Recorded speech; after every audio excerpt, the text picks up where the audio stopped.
1.25 കോടി രൂപ ചെലവഴിച്ചിട്ടാണ് ഈ ടർഫ് നിർമ്മിച്ചിരിക്കുന്നത്. ഈ ടർഫ് നിർമ്മിക്കുമ്പോൾ ആദ്യം തന്നെ കോർപ്പറേഷൻ്റെ ഒരു കൗൺസിൽ യോഗം കൂടേണ്ടതുണ്ട്. കൗൺസിൽ യോഗം കൂടി കൗൺസിൽ പാസ്സാക്കിയതിന് ശേഷമാണ് പിന്നെ ഇതിൻ്റെ സാങ്ഷൻ വാങ്ങുന്നത്.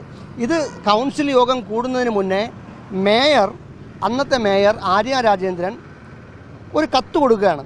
അതായത് മുടവുമുകൾ വാർഡിൽ സ്കൂളിൽ ഒരു ടർഫ് വേണം എന്ന് പറഞ്ഞുകൊണ്ട് ഒരു കത്ത് കൊടുക്കുകയാണ്.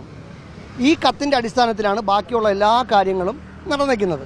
ഇതെല്ലാം വിവരാവകാശ നിയമപ്രകാരം ഞാൻ എടുത്ത രേഖയിൽ നിന്ന് വ്യക്തമാണ്. ഈ ടെൻഡർ കൊടുക്കുമ്പോൾ ടെൻഡർ നിയമത്തിലും ഇതിൻ്റെ സ്റ്റോർ പർച്ചേസ് നിയമത്തിലും പറയുന്നത് ദേശീയ തലത്തിൽ അല്ലെങ്കിൽ സംസ്ഥാന തലത്തിലുള്ള പത്രങ്ങളിൽ 3 പത്രങ്ങളിൽ കുറഞ്ഞത് വാർത്ത കൊടുക്കണം. ഈ ടെൻഡർ നോട്ടീസ് ഇടണം.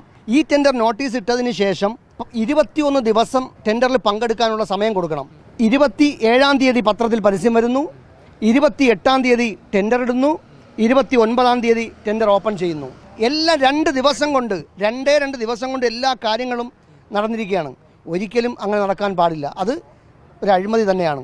പ്രത്യേകിച്ച് വേറൊരു കാര്യം, ഇത് സ്കൂളിന് ആവശ്യമില്ല എന്ന് സ്കൂൾ PTA-യും സ്കൂളിലെ പ്രിൻസിപ്പളും രേഖാമൂലം വിദ്യാഭ്യാസ വകുപ്പിന് കത്ത് കൊടുത്തിട്ടുണ്ട്. ഇത് കൊച്ചുകുട്ടികൾ 4-ാം ക്ലാസ് വരെയുള്ള കൊച്ചുകുട്ടികൾ കളിക്കുന്ന ഒരു സ്ഥലമാണ്. അവിടെ കളിസ്ഥലം ഉണ്ടായിരുന്നു. ആ നല്ലതുപോലെ കിടന്ന കളിസ്ഥലത്തിനെ കുത്തി പൊട്ടിച്ചിട്ടാണ് ഈ വലിയ ടർഫ് നിർമ്മിച്ചത്. ഈ ടർഫ് എന്ന് പറയുമ്പോൾ നമ്മൾ കേരളത്തിൽ അങ്ങോളം ഇങ്ങോളം ടർഫ് നിർമ്മിച്ചിട്ടുണ്ട്. ഏത് ടർഫിൻ്റെ എസ്റ്റിമേറ്റ് എടുത്താലും ഏത് ടർഫിൻ്റെ ടെൻഡർ നോക്കിയാലും 25-30 മാക്സിമം പോയാൽ 35 ലക്ഷം രൂപ. ഈ 1.25 കോടി രൂപ എന്ന് പറയുന്നത് കോടിക്ക് പൈസയ്ക്കും ലക്ഷങ്ങൾക്കൊന്നും ഒരു വിലയില്ല എന്നുള്ളതാണ്. ഈ കോൺട്രാക്ടർ ആരാണെന്ന് നമ്മൾ നോക്കിക്കഴിഞ്ഞാൽ തിരുവനന്തപുരം കോർപ്പറേഷനിലെ പകുതി പണിയും ഇദ്ദേഹമാണ് ചെയ്തേക്കുന്നത്. അപ്പം അത്തരത്തിൽ വലിയൊരു അഴിമതിയാണ് നടന്നേക്കുന്നത്. എല്ലാം രേഖയാണ്. എല്ലാം തിരുവനന്തപുരം കോർപ്പറേഷന് തന്നെ കിട്ടിയ ഈ ടർഫിൻ്റെ രേഖയാണ്. പിന്നെ അത് ഒരു സുരക്ഷാ പരിശോധന നടത്തിയിട്ടില്ല. ഞാൻ വിവരാവകാശം കൊടുത്തതിന് ശേഷം വന്ന് കുറച്ച് മെയിൻ്റനൻസ് ചെയ്ത് പാച്ച് വർക്ക് ചെയ്ത് പോയതാണ്. ഈ രേഖ കള്ളം പറയത്തില്ല. ഈ രേഖകൾ ഒരിക്കലും കള്ളം പറയത്തില്ല.